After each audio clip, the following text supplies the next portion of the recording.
Welcome to care for studies. आज हम class 9th के साइंस की वर्कशीट नंबर 19 पढ़ेंगे।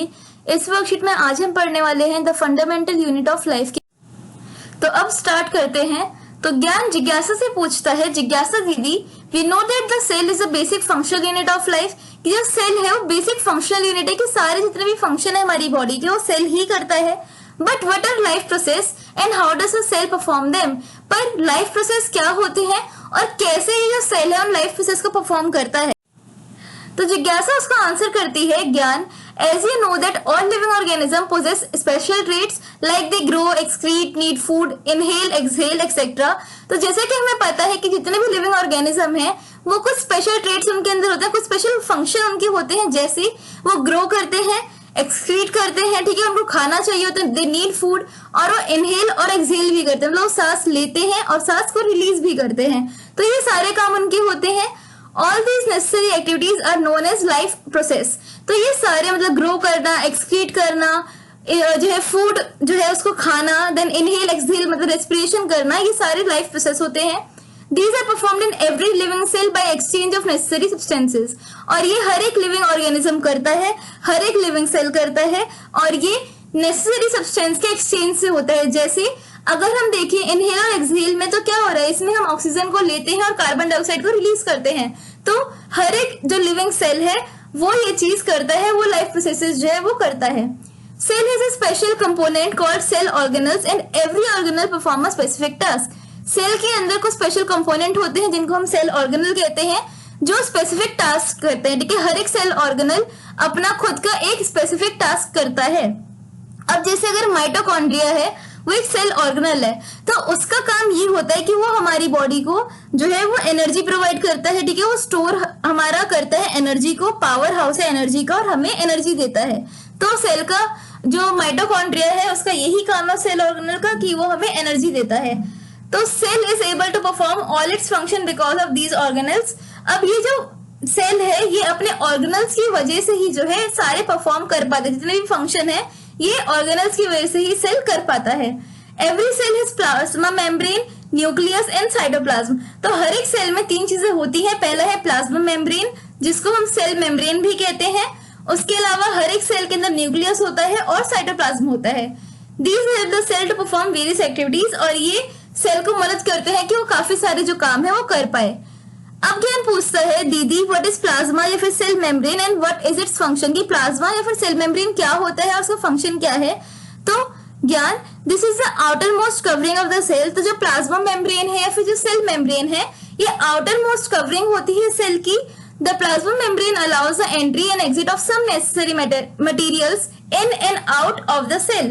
तो जो प्लाज्मा मेम्ब्रेन है वो अलाउ करता है एंट्री को, मतलब एंटर करना ये अलाउ करता है कुछ कुछ सब्सटेंस को, मटेरियल्स, और कुछ की एग्जिट अलाउ करता है, ठीक है, सेल के अंदर से। तो ये काम होता है प्लाज्मा मेम्ब्रेन का कि वो सिलेक्टिवली परमिएबल है, मतलब कुछ चीजों को अंदर आने देता है और कुछ चीजों को बाहर जाने देता है।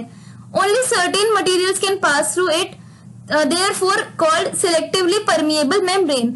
सिर्फ इसके अंदर कुछ ही मटेरियल है जो अंदर जा सकते हैं और अंदर से बाहर आ सकते हैं, इसलिए इसको कहा जाता है selectively permeable membrane. The necessary material like oxygen, carbon dioxide, nutrient and water etcetera. तो जो मटेरियल इसके अंदर से जो है सेल के अंदर से बाहर जा सकते हैं और अंदर आ सकते हैं वो है ऑक्सीजन, कार्बन डाइऑक्साइड, न्यूट्रिएंट और water. They can enter or exit the cell through plasma membrane by diffusion and osmosis process. तो जो ऑक्सीजन और कार्बन डाइऑक्साइड जो एयर होती है, जो गैसेस होती है, वो डिफ्यूजन के थ्रू हमारे जो है प्लाज्मा मेम्ब्रेन के अंदर जाती हैं, और जो न्यूट्रिएंट है या फिर जो वाटर है वो ऑस्मोसिस के थ्रू जो है हमारे प्लाज्मा मेम्ब्रेन से सेल के अंदर जाते हैं। नेक्स्ट है movement of a substance from a region of higher concentration to a region where its concentration is low is termed as diffusion. तो जो सब्सटेंस है जब हमारे वो हाई कंसंट्रेशन से लो कंसंट्रेशन वाले रीजन में जाते हैं, एरिया में जाते हैं, तो उसको डिफ्यूजन कहा जाता है। Diffusion of water through cell membrane is called osmosis. अब हम पढ़ेंगे ऑस्मोसिस क्या होता है। तो ऑस्मोसिस एक ऐसा प्रोसेस है जिसके अंदर वाटर जो है वो डिफ्यूज होता है सेल मेम्ब्रेन के अंदर, ठीक है, या तो अंदर जाता है या तो बाहर जाता है, ठीक है, सो डिफ्यूजन होती है। अब हम देखते हैं effect of concentration of a solution on a cell, कि कंसंट्रेशन जो है किसी भी सॉल्यूशन की वो कैसे इफेक्ट करती है सेल को। On the basis of concentration of water solution is of 3 type. तो कंसेंट्रेशन के बेसिस पे 3 तरह के सॉल्यूशन होते हैं। पहला है hypotonic solution, solution that have more water than cell. Hypotonic solution वो सॉल्यूशन होते हैं जिनके अंदर पानी जो है वो ज्यादा होता है सेल के कंपैरिजन में। द सेल स्वेल्स अप, और इसीलिए जो सेल है वो फूल जाता है, स्वेल अप हो जाता है। अब ऐसा क्यों होता है? जैसे हमने पहले देखा था डिफ्यूजन में क्या होता है, हायर कंसेंट्रेशन से लोअर कंसेंट्रेशन में चीज जाती है, ठीक है, मूव करती है। तो सॉल्यूशन में पानी ज्यादा है, सॉल्यूशन में कंसेंट्रेशन ज्यादा है पानी की, ठीक है, हाई कंसेंट्रेशन है, और सेल के अंदर पानी की लो कंसेंट्रेशन है। तो इसलिए पानी जो है वो सेल के अंदर चला जाता है, जिसकी वजह से सेल फूल जाता है, स्वेल अप हो जाता है, ठीक है, और उसका साइज बढ़ जाता है। नेक्स्ट है isotonic solution. The concentration of water in solution and cell is same.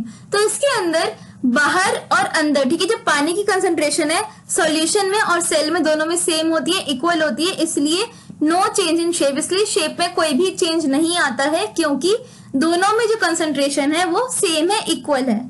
Next है hypertonic solution, solution that have less water than cell. Hypertonic solution वो होते हैं जिनके अंदर सॉल्यूशन के जो अंदर पानी है वो कम होता है और सेल के अंदर पानी ज्यादा होता है, तो इसीलिए सेल श्रिंक्स, सेल जो है इसलिए वो छोटा हो जाता है। ऐसा क्यों होता है? क्योंकि अब पानी जो है वो सेल के अंदर ज्यादा है, हाई कंसेंट्रेशन सेल के अंदर है पानी की, और सॉल्यूशन में कम कंसेंट्रेशन है, तो इसलिए सेल का जो पानी है वो बाहर चला जाता है, ठीक है, बाहर की तरफ चला जाता है सॉल्यूशन में, जिसकी वजह से सेल जो है वो अपने साइज को लूज कर देता है, उसका साइज डिक्रीज हो जाता है, कम हो जाता है। Similarly the soluble substance diffuse inside the cell with water, और इसी प्रोसेस पे जो है हमारा सिमिलरली सॉल्युबल सब्सटेंस जो होते हैं वो सेल के अंदर पानी के साथ डिफ्यूज होते हैं। अब हम देखते हैं effect of different solution on red blood cell. अब हम देखते हैं कि आरबीसी जो है हमारा रेड ब्लड सेल जो है उसमें क्या जो है इफेक्ट होता है अलग अलग सॉल्यूशन में। अगर हम पहले देखें आइसोटोनिक सॉल्यूशन, तो उसमें हम देख सकते हैं कंसंट्रेशन दोनों में बराबर है तो कोई भी चेंज नहीं आया। वहीं पे हाइपरटोनिक सॉल्यूशन के अंदर जो रेड ब्लड सेल हमने डाला था उसका साइज बढ़ चुका है, इंक्रीज हो चुका है, क्योंकि अब वो जो है क्या था, सेल के अंदर वाटर जो है कम था और बाहर जो है कंसंट्रेशन ज्यादा थी, जिसकी वजह से ये जो रेड ब्लड सेल था आरबीसी था इसका साइज बड़ा हो गया। नेक्स्ट है हमारा हाइपरटोनिक सॉल्यूशन। इसमें क्या हुआ, हमने जब इस सॉल्यूशन के अंदर जो है रेड ब्लड सेल डाला तो इसमें क्या हुआ, हाई कंसंट्रेशन सेल के अंदर थी और लो कंसंट्रेशन सॉल्यूशन के अंदर थी, जिसकी वजह से जो हमारा सेल था वो श्रिंक हो गया, वो छोटा हो गया है, ठीक है, उसने अपना साइज जो है वो डिक्रीज कर दिया है। अब हम नेक्स्ट देखते हैं plant cell also has cell wall in addition to the plasma membrane. तो प्लांट सेल के अंदर सेल वॉल भी होती है प्लाज्मा मेम्ब्रेन के अलावा, ठीक है। तो सेल वॉल जो है प्लाज्मा मेम्ब्रेन और सेल मेम्ब्रेन जो आउटर मोस्ट कवरिंग होती है सेल की, उसके अलावा प्लांट सेल के अंदर एक और आउटर कवरिंग होती है प्लाज्मा मेम्ब्रेन के ऊपर जो होती है सेल वॉल की। When plant cell loses water through osmosis, the cell content get shrinked away from the cell wall along with plasma membrane. तो जो हमारा सेल होता है ऑस्मोसिस में हमने क्या पढ़ा था कि वो वाटर को लूज कर देता है। तो ऑस्मोसिस में जब प्लांट सेल वाटर को लूज करता है तो सेल छोटा हो जाता है साइज में और सेल वॉल से प्लाज्मा मेम्ब्रेन के साथ वो अलग हो जाता है, ठीक है, छोटा हो जाता है। अगर आप देखें नीचे डायग्राम के अंदर तो फर्स्ट फिगर में हम देख सकते हैं कि सेल वॉल के साथ ही जो प्लाज्मा मेम्ब्रेन है ग्रीन कलर का वो अटैच है, ठीक है, वो पूरा उसके अटैच है। अब नेक्स्ट उसमें हमने क्या करा, नेक्स्ट में हमने इस सेल को जो है सॉल्यूशन में डाल दिया और हम देख सकते हैं कि जब हमने इसको हाइपरटोनिक सॉल्यूशन में डाला इसके अंदर जो सेल था वो श्रिंक होने लगा, वो छोटा होने लगा है। तो बी और सी जो पहली सेकेंड और थर्ड फिगर है हम उसमें देख सकते हैं कि जो सेल है वो धीरे धीरे छोटा होता जा रहा है और जो लास्ट फिगर है उसके अंदर जो सेल है वो बहुत ही ज्यादा छोटा हो गया और सेल वॉल से बहुत ही ज्यादा दूर हो गया है। तो श्रिंक्ड सेल कंटेंट जो हम देख सकते हैं वो क्या है, वो बहुत ही ज्यादा अलग है, बहुत ही ज्यादा जो है दूर हो चुका है सेल वॉल से। This phenomena is known as plasmolysis. ये फिनोमिना जिसमें प्लांट सेल जो है वो पानी को लूज कर देता है ऑस्मोसिस की वजह से और सेल वॉल से दूर हो जाता है प्लाज्मा मेम्ब्रेन के साथ, ठीक है, तो उस फिनोमिना को हम कहते हैं प्लाज्मोलाइसिस। अब हम इस वर्कशीट के कुछ क्वेश्चन आंसर्स पढ़ेंगे। फर्स्ट क्वेश्चन है What is the importance of cell membrane? इसका आंसर है the cell membrane is the outermost covering of the cell which provides protection to the cell. The main function of cell membrane include providing support and maintaining the shape of the cell. Next है it acts as a selectively permeable membrane by allowing the entry of only selected substances into the cell. Next question है explain plasmolysis with a diagram. इसका answer है when plant cell loses water through osmosis, the cell content gets shrinked away from the cell wall along with plasma membrane. This phenomena is known as plasmolysis. और नीचे जो diagram दिया हुआ है आप इसको ड्रॉ कर सकते हैं. नेक्स्ट क्वेश्चन है which part of the cell is permeable? तो इसका आंसर है cell membrane is selectively permeable. तो नेक्स्ट क्वेश्चन है what changes will occur in resin and RBC when they are placed inside a hypertonic solution and why? इसका answer है when both resin and RBC placed inside a hypertonic solution both gains water and start swelling up. It happens due to the less concentration of water inside the resin and RBC as compared to the concentration of water outside the region of resin and RBC. Thank you for watching. आज की class के लिए बस इतना ही.